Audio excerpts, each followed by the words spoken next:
அண்ணாமலை தரமா பேசணும், தரம் இல்லாதவர்ங்கிறார். இன்னைக்கு யாரு தரமானவர் நம்ம பேசுவோங்க ஐயா. இங்க உதயநிதி ஸ்டாலின் பேசுற சில வார்த்தைகளை உங்க முன்னாடி நான் பேசுறேன். இந்த மாவட்டத்தை சார்ந்த முன்னாள் முதலமைச்சர் அண்ணன் எடப்பாடி பழனிசாமி அவங்களை பத்தி என்ன சொன்னாங்கன்னா, விட்டால் எடப்பாடி பழனிசாமி அவர்கள் சசிகலா அம்மையார் காலுக்குள் ஊர்ந்து சென்றிருப்பார். இவர் எடப்பாடி அண்ணன் பத்தி கொடுக்கிற சர்டிபிகேட். எடப்பாடி பழனிசாமி மோடியை பார்த்தால் படுத்து விடுவார், அமித்ஷாவை பார்த்தால் படித்திடுவார், சசிகலா அம்மாவை பார்த்தால் முட்டி போடுவார். இது உதயநிதி ஸ்டாலின் அவர்கள் உதிர்த்த ஒரு பொன்மொழியில், பல பொன்மொழியில் இது ஒன்று. 2016 உதயநிதி ஸ்டாலின் அவர்கள் போட்ட ஒரு ட்வீட்டை காட்டுறேன். இதில் பாருங்க, மதிப்புக்கு மீறிய புரட்சி தலைவி அம்மையார் ஜெயலலிதா அவர்கள் இருக்கிறாங்க, அது பக்கத்தில் ஒரு சினிமா நடிகை இருக்கிறாங்க.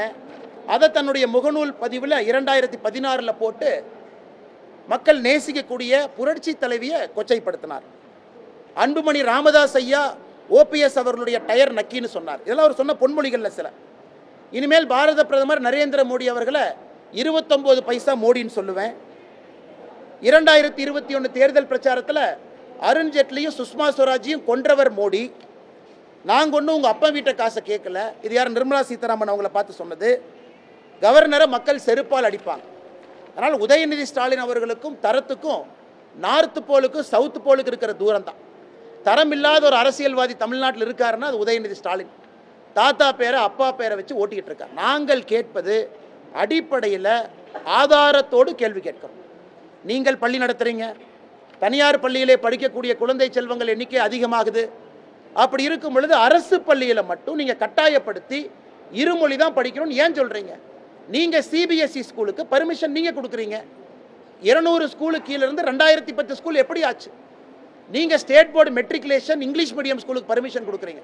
அங்கெல்லாம் 3 மொழிக்கு அனுமதி கொடுக்கும் பொழுது அரசு பள்ளி மாணவ செல்வங்கள் மட்டும் எதற்காக 2 மொழி படிக்கணும்? உதயநிதி ஸ்டாலின் சென்னை மேடையில் பொய் சொல்றார். மத்திய அரசு நாங்கள் பணம் கேட்டால் 2190 கோடி ரூபாய் பணம் கொடுன்னு கேட்டால் ஹிந்தியை திணிக்கிறாங்க. இது அரசியல் பிரமாணத்தின் மீது சத்தியம் செய்து, அரசியல் சட்டத்தின் மீது சத்தியம் செய்து பதவி பிரமாணம் எடுத்த உதயநிதி ஸ்டாலின் மேடையில் பொய் சொல்றாரு. மத்திய அரசு இந்தியை திணிக்கிறாங்க.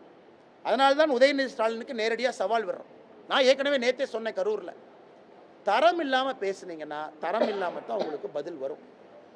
பிரதமருக்கு மரியாதை கொடுத்தால் அண்ணாமலையினுடைய வாயிலிருந்து மரியாதையான சொற்கள் வரும். பிரதமருக்கோ நிதித்துறை அமைச்சருக்கோ மரியாதை கொடுக்காம பேசுனீங்கன்னா உங்களைய உங்க பாணியில் பேச எங்களுக்கும் தெரியும். நேற்று நாங்கள் ஆரம்பிச்சிருக்கிறது ட்ரெய்லர் தான். இது முதல் பாதி.